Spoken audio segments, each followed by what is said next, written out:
Muy buenos días a todos. Bienvenidos a este nuevo webinar de Ambisalud.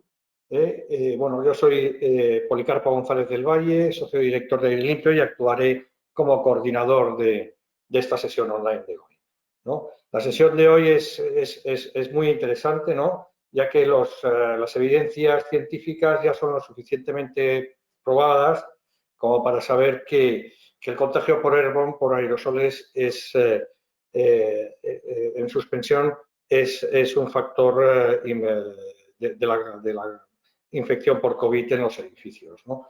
Por tanto, los sistemas de ventilación y aire acondicionado van a ser o son un vector clave en la prevención del riesgo de contagio, ¿no? Esto supone, por tanto, un reto para los profesionales de los edificios y del mantenimiento de los mismos, el conocer, el adaptar o el modificar el sistema de ventilación del edificio, de su propio edificio, ¿no?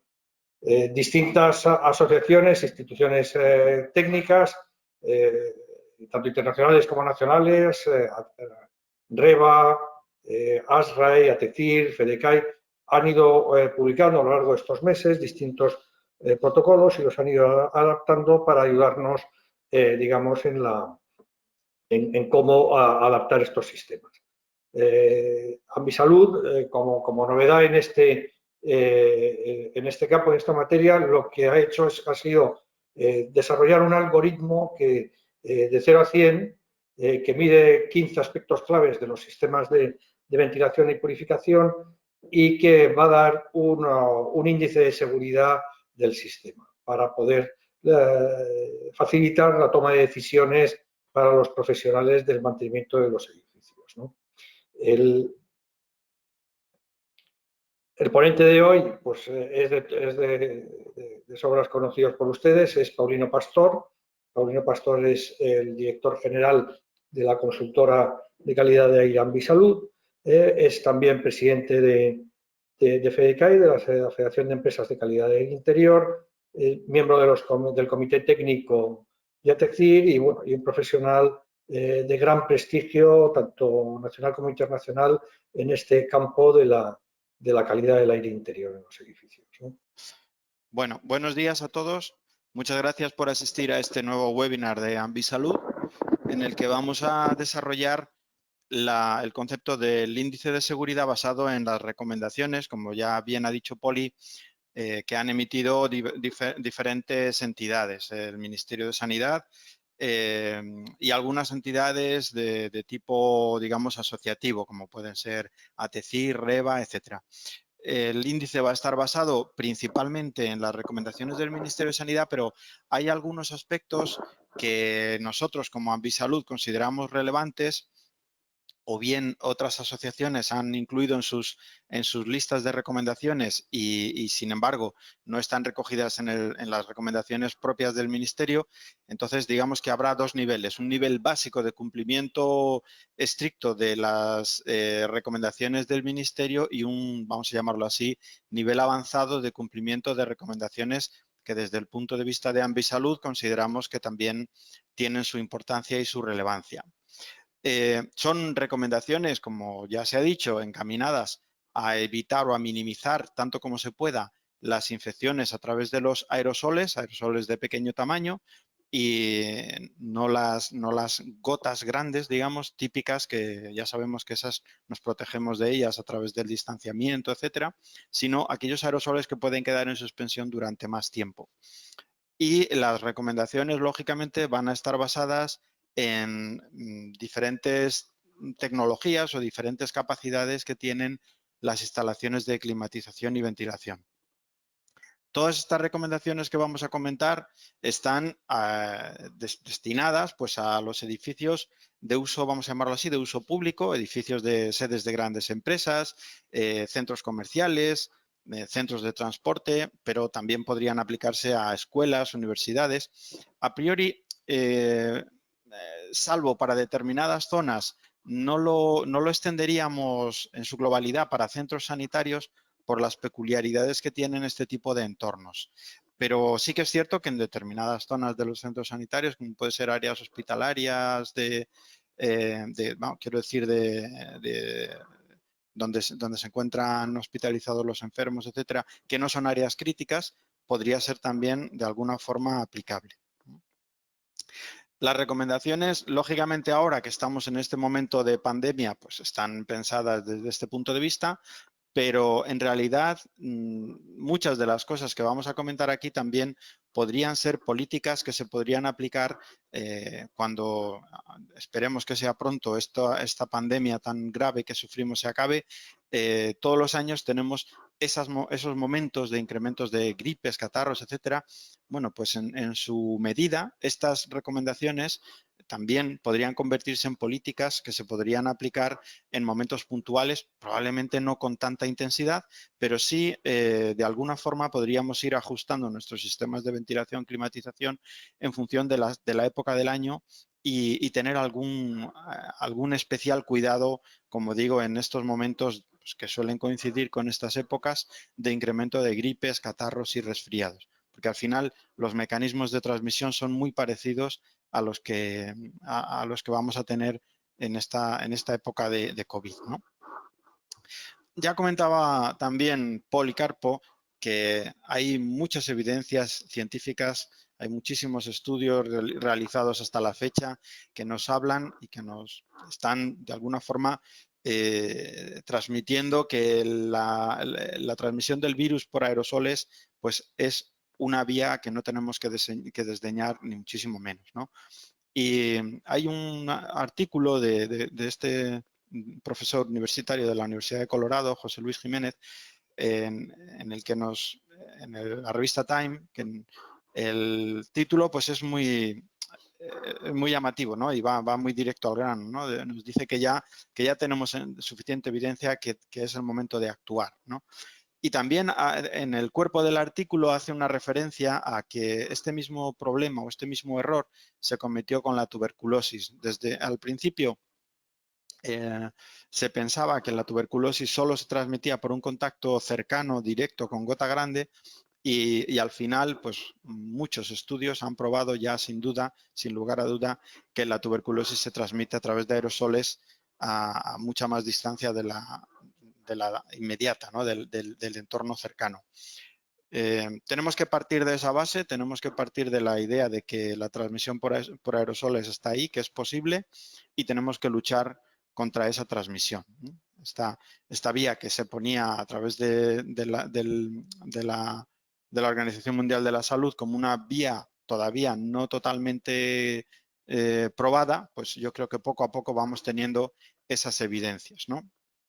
La transmisión de cerca, pues no tenemos que hablar mucho porque esto ya yo creo que sí que lo tenemos muy superado. Sabemos que a través de separación física, mascarillas, protección, etcétera, al estornudar y con esos 2 metros aproximados, pues es lo que ahora mismo prácticamente todos tenemos interiorizados y todos estamos llevando bastante a rajatabla. Yo creo que ahora es el momento de enfocarnos más bien en la transmisión a través de estas gotas pequeñas, ¿no? Hay estudios que ya nos han probado incluso transmisiones a distancias de más de 8 metros. No es tanto una cuestión de distancia, es una cuestión aquí de entornos cerrados, no ventilados, en los que el virus se concentra alcanzando una concentración suficiente como para convertirse en un entorno infeccioso que a determinadas personas pues, les puede acabar causando la enfermedad. La distribución de microgotas por tamaño de esas microgotas en un estornudo, ya en otras ocasiones hemos hablado de esto en otros webinars, pero la traigo a colación de un estudio publicado relativamente hace poco, el 23 de septiembre, de hecho, en el que este profesor, un profesor de una universidad de Corea, nos habla de que las partículas o sea, el mínimo tamaño más probable de partícula capaz de transmitir la enfermedad es una partícula de 4,7 micras. Es decir, es una partícula que sale en gran cantidad en cualquier estornudo, pero que también va a salir con la simple respiración. Y estas partículas van a ser capaces de mantenerse suspendidas bastante tiempo. A priori, fijémonos que hablan de minutos, pero luego veremos que en cuestión de segundos, una partícula de 25 micras se seca rápidamente, se convierte en un núcleo de condensación, un núcleo de partícula que al final acaba por ser mucho más pequeña, alcanzando tamaños pues, del orden de una micra, entre una y menos de una micra, con lo cual es muy fácil que nos vayamos a tiempos de suspensión de las partículas activas de más de varias horas, ¿no? Y sabemos también por otros estudios que el virus puede mantenerse activo como mínimo 3 horas y hay otros estudios que nos hablan de más. Esto desde el punto de vista microbiológico. Si lo vemos desde el punto de vista de la aerobiología, de la aerodinámica de las partículas, quizá más propiamente dicho, pues hay estudios que nos hablan de que una partícula de 10 micras en un entorno completamente quieto, completamente en calma, tarda hasta 9 horas en caer al suelo. En la práctica, en realidad, dentro de un espacio cerrado, las personas andan, crean corrientes de convección por nuestro propio calor, las ventanas se abren, se cierran, los equipos de climatización mueven el aire, con lo cual partículas de este tamaño pues se van a tirar durante la jornada laboral en suspensión con muchísima facilidad. Por lo tanto, si tenemos claro que por una parte, por el conocimiento de la dinámica de las partículas, estas se van a mantener en suspensión, sabemos que las partículas en el entorno de 4 micras tienen carga viral suficiente para infectarnos, pues digamos que tenemos ahí el cóctel perfecto que nos garantiza que esas infecciones se pueden producir. Estas partículas de entre 4 y 10 micras, por todas estas razones, van a mantenerse en suspensión fácilmente durante una jornada laboral con bastante seguridad. Estas partículas que una vez que pierden el líquido se llaman virus laden aerosol, son las que se van a mantener durante mucho tiempo y van a ser las que nos van a poder producir las enfermedades, en este caso la enfermedad COVID. ¿Qué es lo que hemos hecho en el índice? Bueno, pues hemos separado las diferentes recomendaciones del Ministerio y de otras entidades en recomendaciones cuantificables y recomendaciones cualitativas. Las cuantificables, al final, lo que hacemos con ellas es un balance de masas. Luego voy a hablar de ese concepto del balance de masas. Lo que tenemos dentro de un espacio cerrado es alguien infectado. Ese alguien, ¿cómo de numeroso es? Bueno, nosotros para nuestros cálculos hemos considerado que aproximadamente un 10% de la población pudiera estar infectada. Entre un 5 y un 10 parece ser que es lo que se está barajando como porcentajes razonables.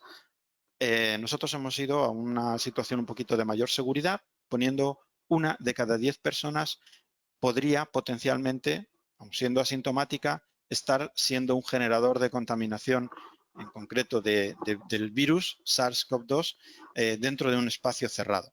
Este es nuestro punto de partida para todos los cálculos. Las recomendaciones que vamos a utilizar en todos nuestros cálculos cuantificables son, por una parte, la cantidad de aire exterior que somos capaces de introducir en el edificio, teniendo en cuenta también un mínimo de infiltraciones de ventilación natural, la posibilidad o no de recircular el aire. Los recuperadores de calor, al fin y al cabo, son como una especie de recirculación, porque el problema que achacamos a los recuperadores es que una parte del aire pudiera reentrar antes de salir al exterior. Por otra parte, tenemos en consideración el hecho de que haya políticas de apertura de ventanas, puertas, que nos dará una adicional ventilación natural. Y por último, la disponibilidad de sistemas de filtración y purificación del aire, que son capaces también de rebajar la contaminación en el caso fundamentalmente de la recirculación, porque si estamos hablando de aire exterior, allí es muy difícil que encontremos el SARS-CoV-2. Entonces, normalmente la filtración y la purificación le daremos valor en la medida en que recuperamos o recirculamos por necesidades térmicas y no podemos parar, digamos, esa recirculación, que a veces ocurre y no pasa nada, ¿no? Como decía entonces, lo que vamos a hacer es un balance de masas. Vamos a ver la cantidad de aire fresco, limpio de la calle, que no va a tener a priori, le vamos a asumir una concentración de virus 0. Vamos a ver el aire que estamos cogiendo del interior, que lo estamos recirculando en algún caso, va a traer una cierta carga viral. Vamos a ver vamos a incluir el impacto que tiene la reducción de esa carga por los sistemas de filtración, purificación y finalmente tendremos también una cierta infiltración, exfiltración. Bueno, con estas ecuaciones lo que vamos a hacer es ponerle valores. Un valor que todavía no tenemos muy claro, pero que hay ya bastantes estudios que nos están dando algunas ideas, algunas informaciones, es la tasa de generación de virus de una persona infecciosa. Como digo, este es un dato difícil de conocer a día de hoy porque todo esto es relativamente novedoso y todavía no tenemos esa información totalmente certera, ¿no? Pero bueno, nosotros estamos barajando una tasa de generación por persona de 100.000 copias de genoma por hora. Esto está basado en algunos estudios de Michael Riediker y otros que han hecho estudios en salas de una persona infectada. Por lo tanto, allí sabemos muy claramente, conociendo la tasa de renovación en esa sala, etcétera, pues podemos hacer una estimación. Lógicamente, esta, como es una de cada 10 personas, en nuestros cálculos, al final lo que hacemos es rebajar esta tasa de generación a una décima parte. ¿De acuerdo? Vamos a considerar también que esta tasa de generación es una tasa en condiciones de persona asintomática y sin toses o estornudos. Si esto ocurriera, si hubiera toses y estornudos, las concentraciones se pueden ir a millones, se dispararían. Pero se sobreentiende que una persona que ya experimenta síntomas rápidamente queda en su casa y que no va, que las personas que potencialmente pudieran entrar en los edificios van a ser asintomáticas y por lo tanto no van a generar tanta contaminación individualmente. Por una parte. Y por otra, tenemos que plantearnos como valor de seguridad una concentración interior objetivo. Esta concentración interior objetivo es la concentración que podría hacernos infectar.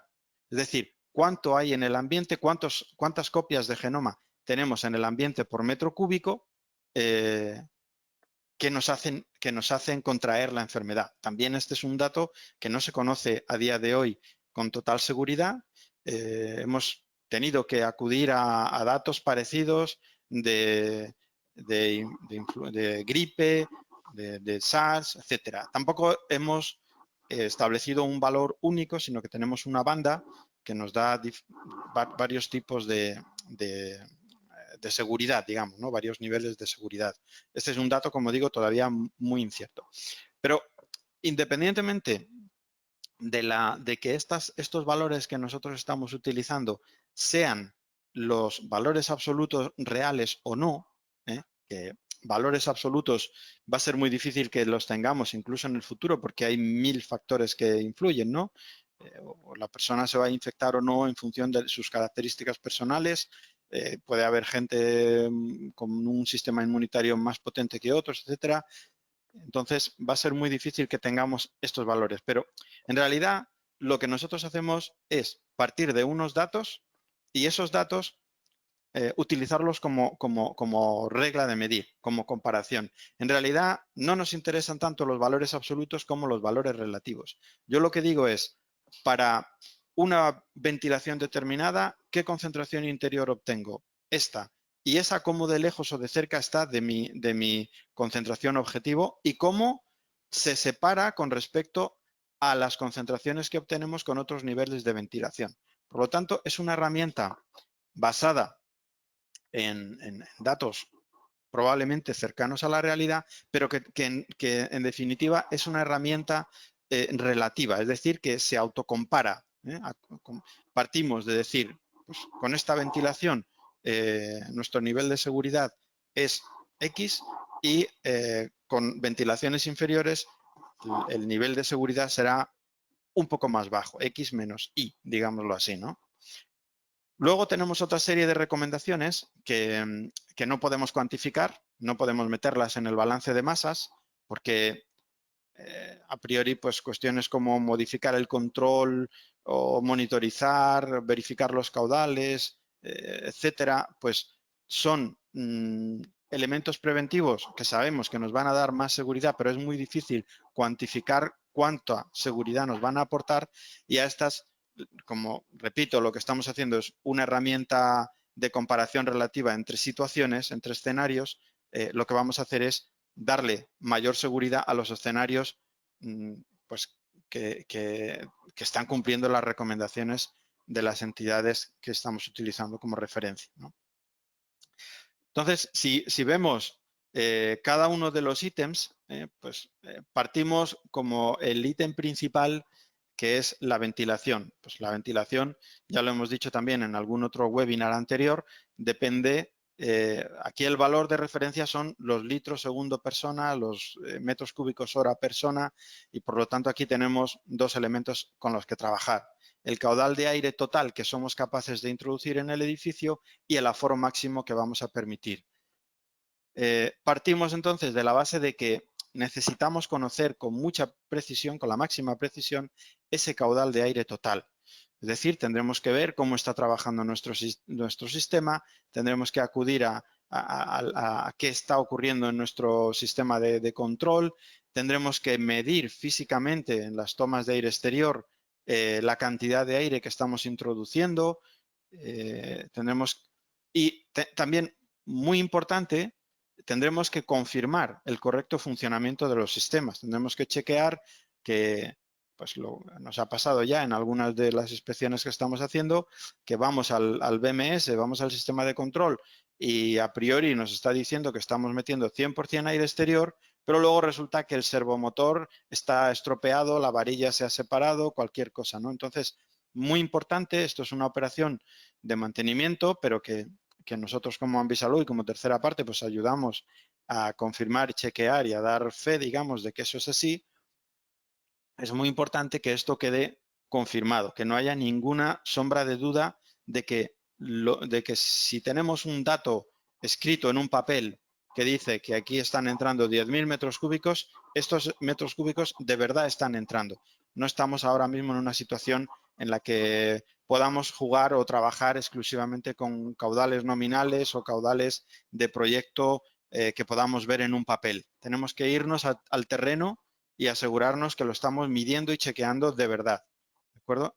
Esto es, desde nuestro punto de vista, clave y fundamental en esta situación en la que nos encontramos.